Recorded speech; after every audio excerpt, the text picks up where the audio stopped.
عاق لوالدیہ، ماں باپ کا نافرمان، نافرمان ایسا کہ دکھ دینے والا۔ چھوٹی موٹی اونچ نیچ تو ہر بچے سے ہو جاتی ہے، نہیں جن نے والدین کو ٹکڑے ٹکڑے کر دیا ہو اور ان کو دکھ دے دے دے دے کے ان کا سینہ چیر دیا ہو، چونکہ آپ کہتے ہیں پرزے پرزے کرنا کسی چیز کو، تو اپنے دکھ دے کر اپنی بدتمیزی کے ساتھ اس نے ماں باپ کا دل زخمی کر دیا ہو، ایک یہ نہیں معاف ہوتا۔ پانچواں مدمن خمر، مسلسل شراب پینے والا، مستقل جو شراب کا عادی ہو، ان پانچ کو مؤخر کر دیا جاتا ہے۔ معافی نہیں ہونے کا مطلب یہ نہیں کہ اللہ تعالیٰ کبھی معاف نہیں کرے گا، معافی نہ ہونے کا مطلب یہ ہے کہ یہ پانچ ایسے گناہ ہیں کہ اس کی وجہ سے بخشش رک جاتی ہے۔ اگر وہ شرک سے نکل آئے، وہ کینہ سے نکل آئے، وہ تکبر سے نکل آئے، وہ والدین کی نافرمانی سے نکل آئے، شراب چھوڑ دے، تو ان کی بھی بخشش ہو جاتی۔ جب کوئی توبہ کرے گا فوراً بخشش ہو جائے گی۔ نہ 15 شعبان کی ضرورت ہے، نہ لیلۃ القدر کی ضرورت ہے، نہ بیت اللہ جانے کے ساتھ توبہ کی شرط ہے۔ جہاں بھی وہ بیٹھ کے توبہ کرے گا، جس لمحے میں کرے گا، اسی وقت اس کی توبہ قبول ہوگی اور اللہ اس کے پچھلے سارے گناہوں کو معاف فرما دے گا۔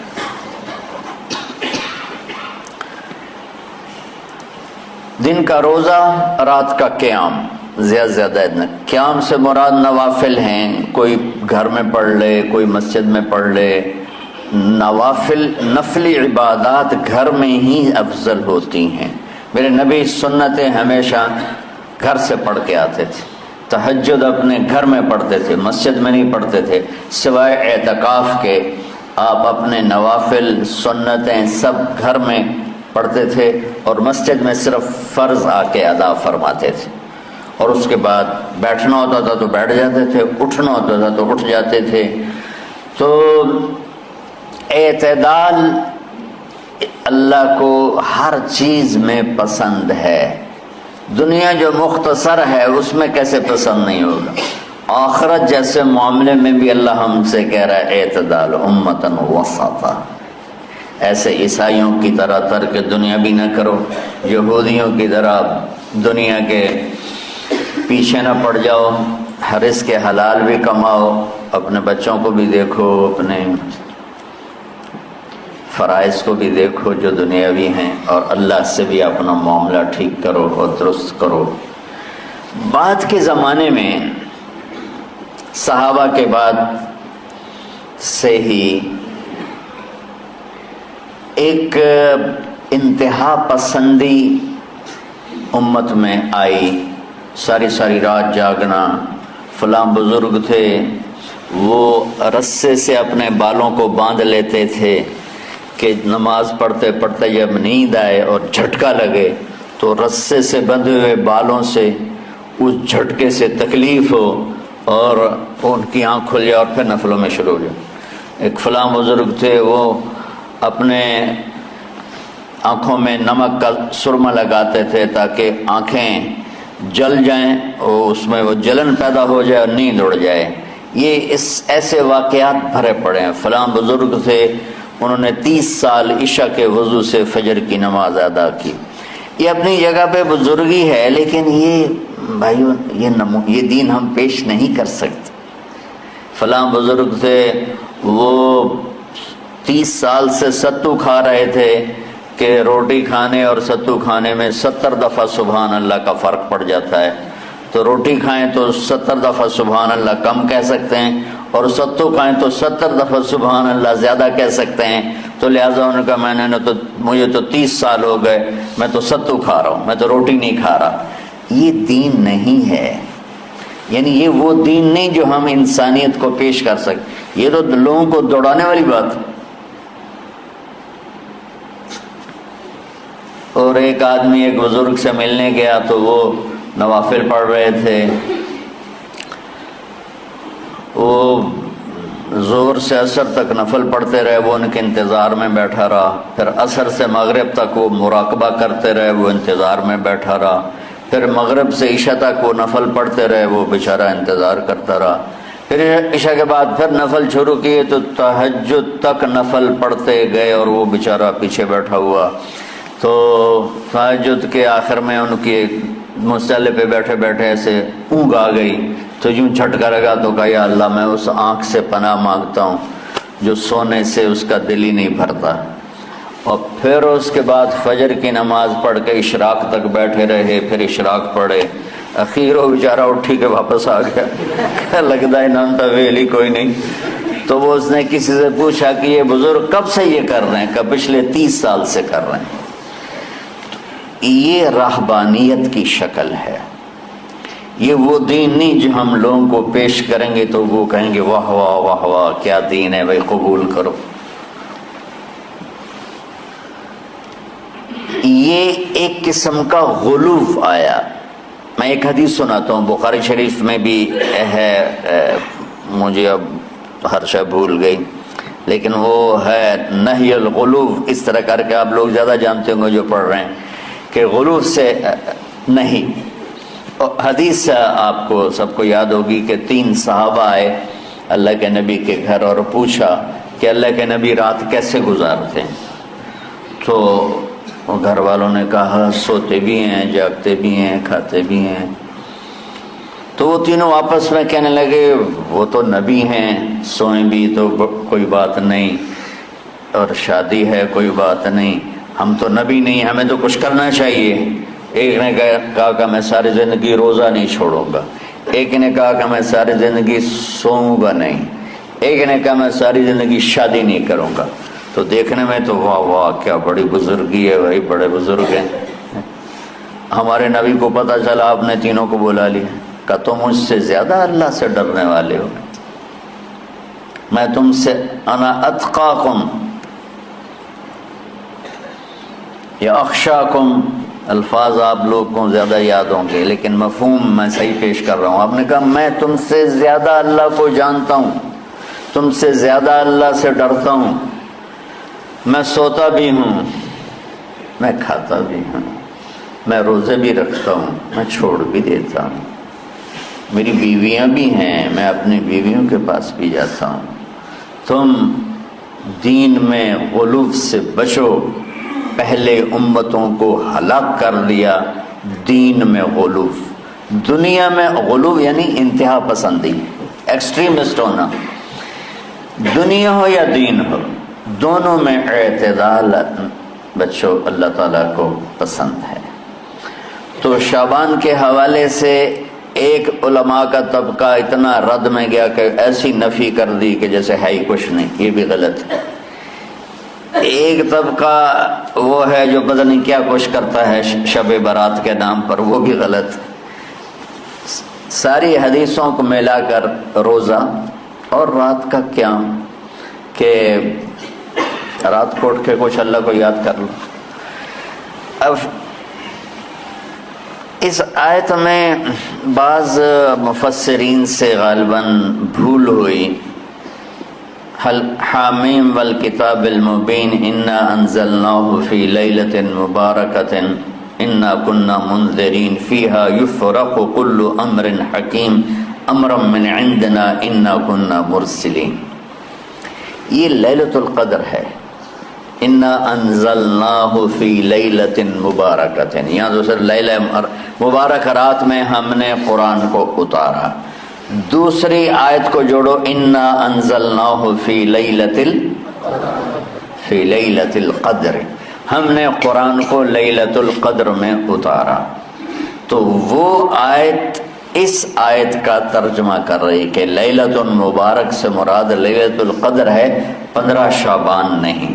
لیکن بعض مفسرین جو بڑے لوگ ہیں، لہذا ہم سب کا ادب احترام کرتے ہیں، لیکن رائے کا اختلاف وہیں بڑے علماء میں ہی ہے، تو اسی کو میں آپ کے سامنے نقل کر رہا ہوں، کوئی اپنی رائے نہیں دے رہا ہوں۔ تو ان سے یہ صاف ہو گیا کہ انہوں نے اس کو 15 شعبان بنا دیا۔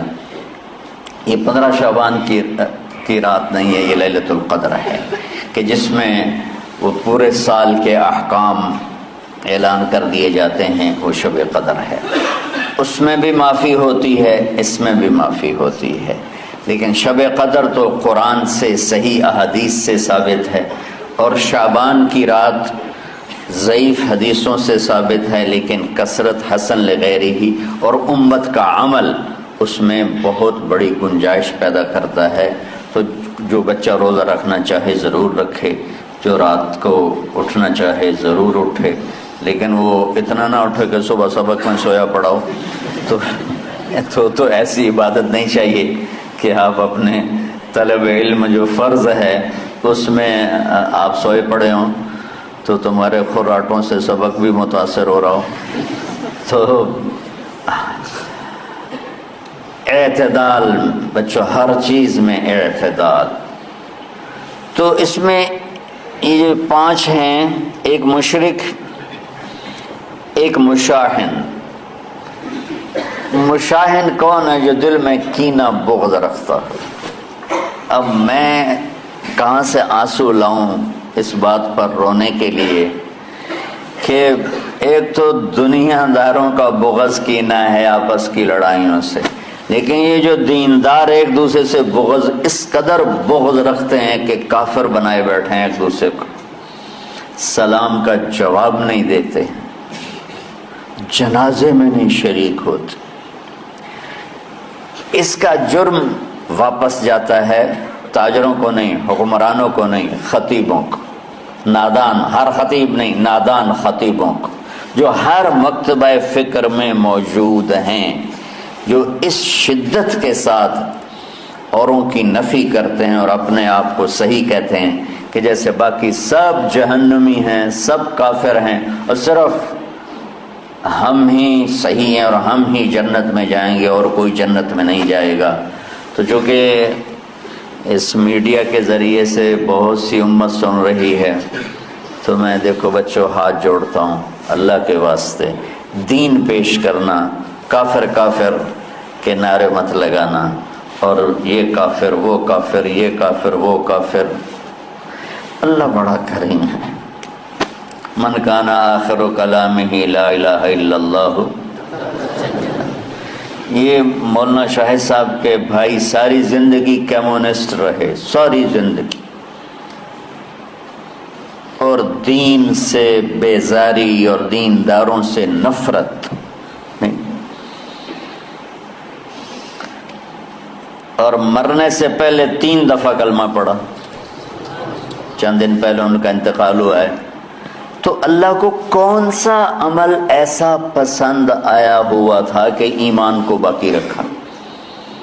وہ دین سے نفرت کا اظہار کر رہے ہیں، دینداروں سے نفرت کا اظہار کر رہے ہیں، کتابیں لکھی ہیں، لیکن ایمان والی ماں نے جنم دیا تھا اور دودھ پلایا تھا، اور بچپن میں کلمہ بھی پڑھتے تھے، نمازیں بھی سیکھی ہوں گی، قرآن بھی پڑھا ہوگا۔ اس کے بعد ساری زندگی کمیونسٹ رہے۔ کون سی نیکی اللہ کو پسند تھی کہ مرتے ہوئے 3 دفعہ لا الہ الا اللہ پڑھا؟ ابو زرع رحمۃ اللہ علیہ بڑے محدثین میں سے فرماتے تھے مجھے 1,00,000 حدیث اس طرح یاد ہے جیسے تمہیں سورہ فاتحہ یاد۔ وہ انتقال کر رہے تھے، بے ہوش تھے، تو ان کے پاس ان کے شاگرد اور محدثین بیٹھے تھے کہ استاد جی کو کلمہ کیسے پڑھائیں، تو ہوش ہی کوئی نہیں، اور بے ہوشی میں کیا ہوش میں بھی ہو کوئی تو اس کو یوں سیدھا نہیں کہتے کلمہ پڑھو، بلکہ اس کے پاس بیٹھ کے لا الہ الا اللہ لا الہ الا اللہ پڑھتے ہیں کہ کہیں وہ کہنے سے انکار نہ کر دے۔ تو کلمہ پڑھے بغیر بھی ایمان پہ موت آتی ہے۔ ہمارے ایک بڑے قریبی تھے، میرے والد کے بڑے دوست، ان کا اچانک انتقال ہو گیا، تو میں نے ان کو خواب میں دیکھا، تو میں خواب میں ان سے کہہ رہا ہوں، وہ مجھے اپنا کہا دیکھو بیٹا یہ میرا گھر ہے جنت میں، تو میں نے ان سے کہا چاچا تسا کلمہ تو پڑھیا کوئی نہ آئی، میں خواب میں کہہ رہا ہوں کہ چاچا تسا کلمہ تو پڑھیا کوئی نہ آئی، کہ پتر کلمہ پڑھنا ضروری نہیں ہوتا، ایمان ضروری ہوتا ہے۔ ایمان ضروری ہوتا ہے. ہاں اس کا اظہار ہو جائے تو پھر وہ مہر لگ گئی. من کان آخر کلامہ لا الہ الا اللہ دخل الجنہ. جس کا آخری کلام لا الہ الا اللہ ہوگا وہ جنت میں داخل ہوگا.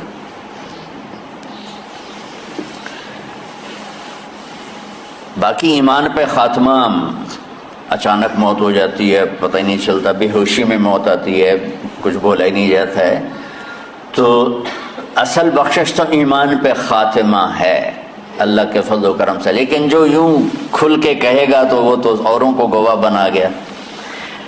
تو ان کے ایک شاگرد منذر بن شازان وہ کہنے لگے حدثني ضحاك بن مخلد عن ابي عاصم عن عبد الحميد بن جعفر عن صالح بن ابي غریب. یہ سند پڑھ کے چپ ہو گئے، آگے نہیں چلے. تو ابو حاتم بیٹھے تھے، وہ بولے اونچی آواز میں، اور وہ ابو زرع بے ہوش پڑے ہوئے ہیں. حدثني بندار عن ابی عاصم عن عبد الحمید ابن جعفر عن صالح ابن ابی غریب، اور خاموش ہو گئے. سبحان اللہ. وہ شخصیت بے ہوش پڑی ہے لیکن ساری زندگی حدیث پڑھائی ہے. کانوں میں آواز تو جا رہی ہے، دماغ اس کو کیچ نہیں کر رہا، لیکن لاشعور بے ہوش نہیں ہوتا، شعور بے ہوش ہوتا ہے. وہ لاشعور میں پہنچتی ہے اور شعور کو بیدار کیے بغیر ان کی زبان کو چلاتی ہے. انہوں نے بے ہوشی میں کہا حدثنی ابو عاصم. یہ ایک واسطہ اوپر ہیں ابو زرع ان سب سے. بندار عن ابی عاصم، ضحاک عن ابی عاصم. تو انہوں نے فرمایا حدثنی ابو عاصم عن عبد الحمید ابن جعفر عن صالح ابن ابی غریب. یہاں باقی دو خاموش ہو گئے تھے، وہ آگے چلے. عن کثیر ابن مرۃ الحضرمی عن معاذ ابن جبل رضی اللہ عنہ قال قال رسول اللہ صلی اللہ علیہ وسلم من کان آخر کلامہ لا الہ الا اللہ دخل الجنہ او قال حرمہ اللہ علی النار. اور ساتھ ہی جان نکل گئی. کہ سند وہ آدھی پڑھ کے خاموش ہو گئے تھے، یہ آگے پڑھتے پڑھتے پڑھتے پڑھتے اللہ کے نبی تک پہنچ کے فرمایا کہ میرے نبی نے فرمایا کہ جس کا آخری کلام لا الہ الا اللہ ہوگا وہ جنت میں داخل ہوگا، یا اللہ اس پہ جہنم کو حرام کر دے گا. تو میرے عزیزو، اللہ کے واسطے تمام مکاتب فکر کے مسلمانوں سے اپنے دل کو بغض سے پاک کرو، کینہ سے پاک کرو، حسد سے پاک کرو، نفرت سے پاک. اختلاف کرو، میری ایک رائے ہے لیکن میں کبھی ممبر پر اپنی رائے پیش نہیں کرتا ہوں، خاص طور پر عقائد، اعمال، ترجیحات کے بارے میں میں دین پیش کرتا ہوں. رفع یدین کرنے کی بھی حدیثیں موجود ہیں، نہ کرنے کی بھی موجود ہیں، اور لڑی جاندے دونوں پاسا دے مناظر لڑی جاندے لڑی، اور اللہ دا واسطہ ہی نے دنیا برباد ہو گئی تو انہوں رفع یدین دی پئی. کرو افضل ہے، یہ افضل کی بات چل، نہ کرو افضل ہے. ہم جو نہیں کرتے تو ہم کہتے ہیں کہ افضل ہے نہ کرنا، کرنا چاہو تو کر لو، کوئی مسئلہ نہیں. اور جو کہتے ہیں کرنا ہے وہ بھی کہتے ہیں افضل ہے کرنا، نہ کرو تو کوئی. یہ امت برباد ہو رہی ہے، یہ چھوٹی چھوٹی باتوں پہ مناظرے ہو رہے ہیں. میں نے ایک مناظرہ سنا تو مجھے بڑی تکلیف ہوئی ہے، اس پر سوشل میڈیا پر رفع یدین پہ ہو رہا تھا. ادھر دیوبندی تھے، ادھر اہل حدیث سے، اور لڑی جاندے لڑی. اخیر مناظرہ ہوتا ہے، ایک دونوں گالی کاٹ کے اٹھی جاندے. یہ امت برباد ہو رہی. ہمارے علاقے میں سنپال قوم ہے، راجپوتوں کی ایک شاخ ہے، تو اس میں ایک مار پلوان سنپال تھے. ان کا وزن ماشاءاللہ صرف 8 من تھا.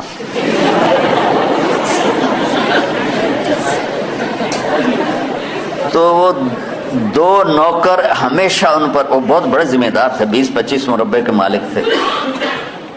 میرے والد صاحب کے وہ جماعتی تھے، بچپن میں اسکول میں ہم جماعت تھے، تو ان کو 2 نوکر اٹھاتے تھے، 2 ہی بٹھاتے تھے، 2 ہی چلاتے تھے،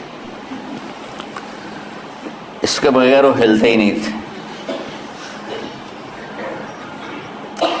ہمارے بچپن میں ریچھ کتے کے مقابلے ہوتے تھے، ایک بہت بڑا یہ شغل ہوتا تھا، ریچھ اور کتوں کی لڑائی۔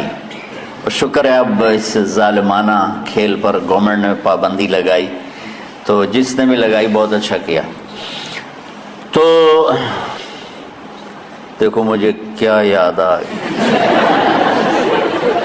کتنی پرانی بات، اور مجھے ایک وہ ریچھ والا یاد آ گیا، ودھو دا ریچھ، ودھو والا ریچھ، وہ بہت بڑا ریچھ تھا، کھڑا ہوتا تھا تو پورے آدمی کے برابر اس کا قد ہوتا تھا، میری آنکھوں کے سامنے وہ کھڑا ہوئے۔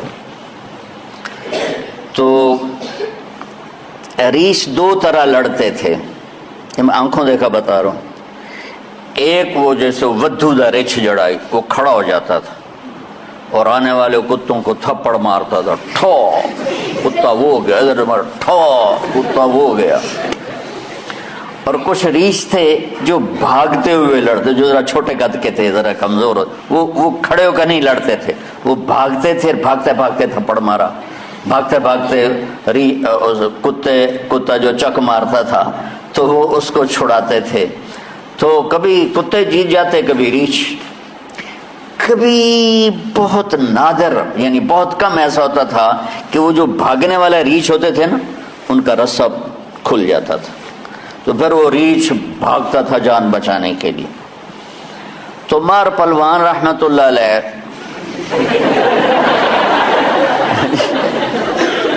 اس میں ہنسنے کی کیا بات، تم نے رحمت اللہ علیہ صرف بزرگوں کے لیے سمجھ لیا؟ بھائی ہر مسلمان زندہ کو بھی کہہ سکتے ہیں رحمت اللہ علیہ، مردہ کو بھی کہہ سکتے ہیں، یہ ہم نے عجب تقسیم کر دی ہے،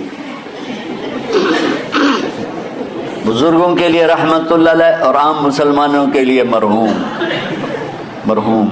ارے بھائی تم کیوں بخل کرتے ہو؟ رحمت اللہ علیہ دعائی ہے، کسی کو بھی دی جا سکتی ہے۔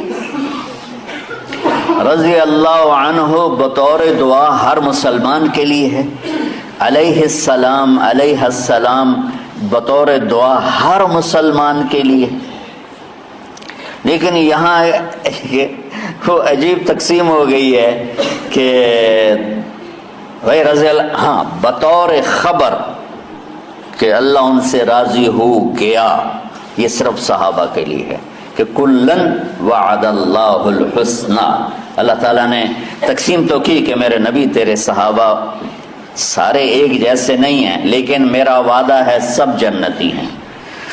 تو اس لحاظ سے رضی اللہ عنہ، ابو بکر رضی اللہ عنہ بطور خبر صرف صحابہ کے لیے، بطور دعا میں اپنے باپ کے لیے بھی کہہ سکتا ہوں، اپنی ماں کے لیے بھی کہہ سکتا ہوں، اور ہر مسلمان کے لیے کہہ سکتا ہوں جو فوت ہو چکا ہے یا جو زندہ ہے اس کو بھی کہہ سکتا ہوں رضی اللہ عنہ، اللہ تو اس سے راضی ہو، جو ہم اردو میں کہتے ہیں اللہ تم سے راضی ہو، رضی اللہ عنک۔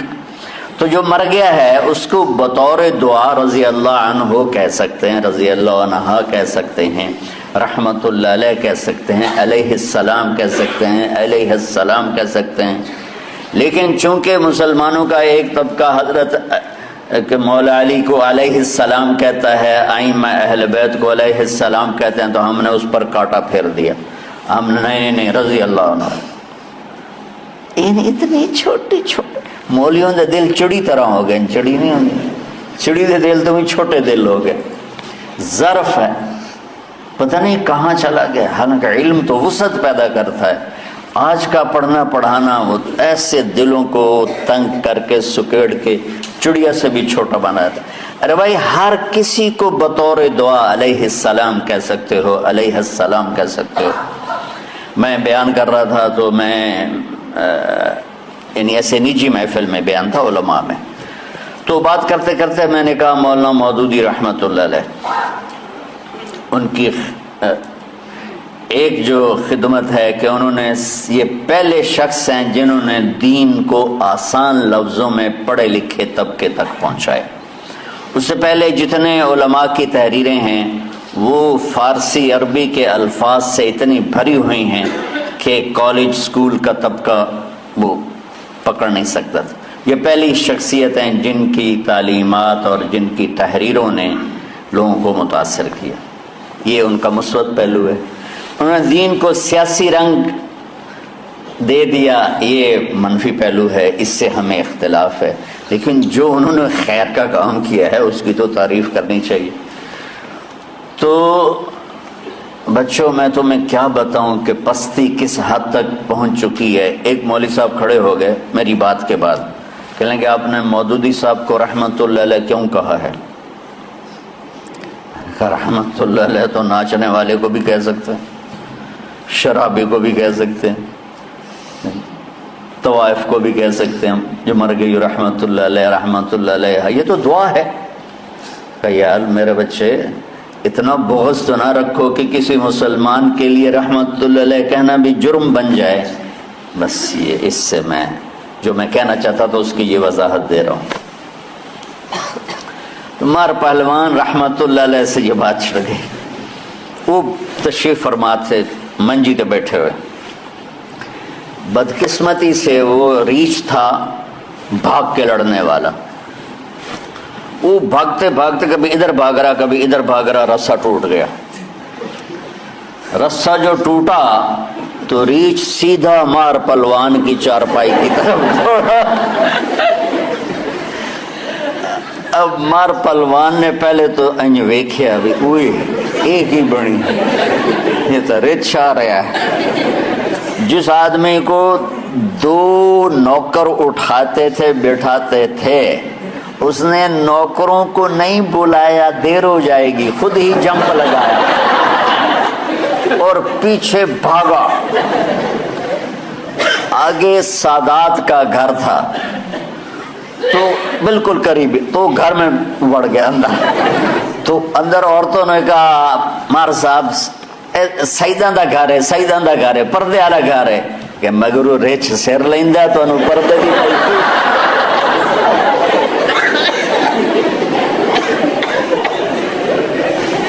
تو میں سچی بات ہے بچوں، اتنا مجھے دکھ ہوتا اور درد ہوتا ہے کہ امت تباہ و برباد ہو رہی ہے، مرتد ہو رہے ہیں، دین سے بیزاری کا اعلان کر کلم کھلا کہہ رہے ہیں میں کسی دین کو نہیں مانتا، اور یہ رفع یدین پہ لڑے ہی جا رہے ہیں 20 تراویح 8 تراویح 20 تراویح 8 رکعت 20 رکعت 8 رکعت، سورۃ فاتحہ پڑھنی ہے نہیں پڑھنی ہے۔ یہ وہ کون سے مسائل ہیں جس پہ جنت اور جہنم کا فیصلہ؟ بغض جہنم میں لے جائے گا، چاہے دینی بغض ہو چاہے دنیاوی بغض، جہنم میں لے جائے گا۔ البغض للہ اور چیز ہے، یہ تو بغض لنفس ہی ہے، بغض للہ کے لیے مولا علی کا واقعہ کافی۔ ایسی مثال تاریخ میں دوبارہ ہوں گی، میری نظر سے نہیں گزری، کہ آپ خیبر کی جنگ میں یہودی سے لڑ رہے ہیں اور اس کو گرا لیا اور اس کو قتل کرنے لگے تو اس نے منہ پہ تھوک دیا، سبحان اللہ۔ اب تو اور زیادہ قتل کرنا چاہیے تھا، بے دردی سے آپ پیچھے ہٹ گئے، کہا آ بھائی دوبارہ، کہنے لگا کیا ہوا؟ کہا تم نے میرے منہ پہ تھوکا نا، تو پہلے میں تمہیں اللہ کے لیے قتل کر رہا تھا، جب تم نے میرے منہ پہ تھوکا تو مجھے ذاتی غصہ آ گیا۔ البغض لنفسی، کہ میں میری تمہاری کوئی دشمنی نہیں، صرف اللہ کے لیے ہے، تو تمہارے تھوکنے سے میرے اندر ذاتی دشمنی پیدا ہوئی، ذاتی غصہ پیدا ہوا، تو یہ قتل اللہ کے لیے نہ ہوتا میری ذات کے لیے ہوتا، لہذا آپ دوبارہ لڑیے۔ کہنے لگا مجھے کلمہ پڑھا دیں۔ تو شکر ہے کچھ ماحول بدلا بھی ہے، ہر مکتب فکر میں معتدل لوگوں کی تعداد بڑھ رہی ہے، لیکن ہر مکتب فکر میں ایسے سخت دل اور ایسے متعصب آنکھوں پہ پٹی باندھ کے بیٹھے ہوئے ہیں کہ اپنے سوا کسی کو مسلمان سمجھنا ہی نہیں۔ اچھا دیکھو تم میری اولاد ہو، اللہ کا واسطہ دیتا ہوں، اگر تمہارا میرا کوئی تعلق ہے، پتہ نہیں تمہارا مقدر تمہیں کہاں کہاں لے جائے، کس ممبر پہ بیٹھو، کس مسند پہ بیٹھو، کس درس کی مجلس میں بیٹھو، لوگوں کو دین پڑھانا، بچوں کو، اگلی نسل کو دین پڑھانا، اگلی نسل میں نفرت کے بیج نہ بونا، بغض کے بیج نہ بونا۔ میرا رب بڑا کریم مہربان ہے۔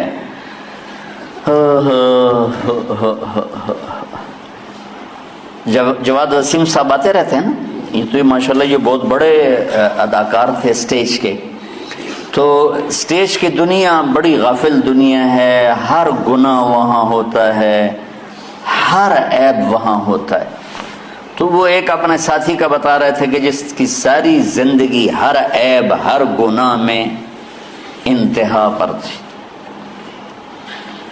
اور اسٹیج پہ ڈرامہ کرتے ہوئے ہارٹ اٹیک ہوا،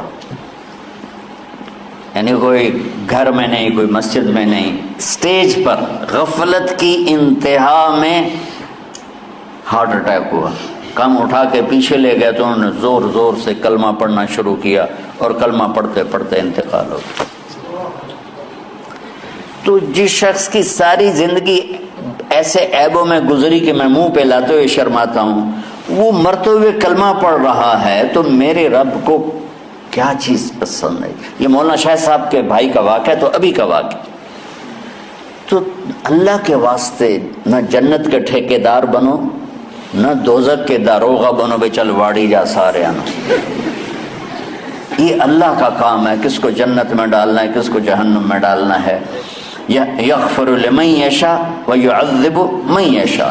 بس ایک اللہ نے کہا ہے کہ ان اللہ لا یغفر ان یشرک بہ، دیکھو میرے بندو میں شرک معاف نہیں کروں گا، ویغفر ما دون ذلک لمن یشاء، باقی جس کو چاہوں معاف کر دوں۔ تو کیوں؟ اب دورے کے بچے بیٹھے ہوئے ہیں، اب جانے والے ہیں چند دنوں میں، تو خاص طور پر ان کے لیے میں یہ پیغام دینا چاہتا ہوں کہ اللہ کے واسطے اگر اللہ تم سے دین کا کوئی کام لے تو دین پیش کرنا، مسلک پیش نہ کرنا، دین پیش کرنا۔ امت مسالک میں بٹی ہوئی ہے، مختلف ہر ایک کی ترجیحات ہیں۔ میں اپنی ترجیحات جو میں صحیح سمجھتا ہوں وہ میں آپ پہ لاگو نہ کروں۔ ایک مثال دے رہا ہوں کہ اس کی مثال کیا ہے، کہ میں کہتا ہوں بچوں نماز پڑھو، ٹھیک، یہ تو ہے دین۔ میں کہتا ہوں دیکھو بچوں ہاتھ یہاں باندھنے ہیں، یہاں نہیں باندھنے ہیں، یا میں کہتا ہوں دیکھو ہاتھ یہاں باندھنے ہیں، یہاں نہیں باندھنے، اور آمین اونچی کہنی ہے، آمین اونچی نہیں کہنی، رفع یدین نہیں کرنا، رفع یدین کرنا ہے۔ یہ مسلک کی تبلیغ ہے، دین کی نہیں۔ ہر طرف، دونوں طرف صحیح احادیث موجود ہیں۔ میں نے اس کو لے لیا، مولوی سعید نے اس کو لے لیا، تو اس میں لڑائی کی کیا بات؟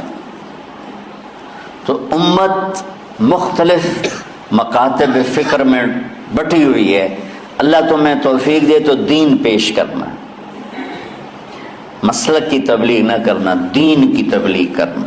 ہاں اپنے مسلک کو بتاؤ درس گاہ میں، ہم نے اپنا مسلک پڑھا درس گاہ میں، لیکن آپ کو عجیب بات بتاؤں، میں نے 7 سال رائمنڈ میں پڑھا، میں اللہ کی قسم اٹھا کے کہتا ہوں 7 سال میں ایک دفعہ ہمارے استادوں نے کسی مسلمان فرقے کے خلاف ہمیں نفرت نہیں دلائی، ایک سبق بھی مجھے یاد نہیں کہ ہمارے استادوں میں سے کسی نے چڑھائی کی ہو اہل حدیث پر، بریلویوں پر، شیعوں پر، کبھی بھی نہیں۔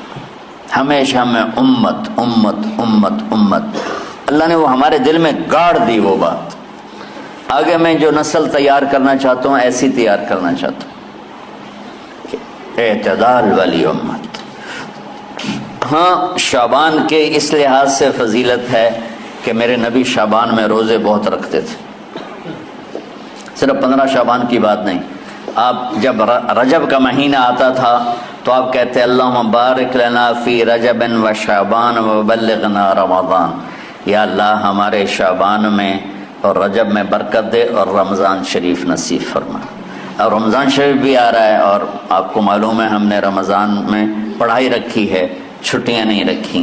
جب میں نے حسنین شروع کیا 1999 میں، تو اللہ نے میرے دل میں یہ بات ڈالی کہ رمضان تو علم کا مہینہ ہے، انا انزلناہ فی لیلۃ القدر، اور چاروں آسمانی کتابیں رمضان میں اور سارے صحیفے رمضان میں. پتہ نہیں اللہ کو کیا پسند تھا اس مہینے کا.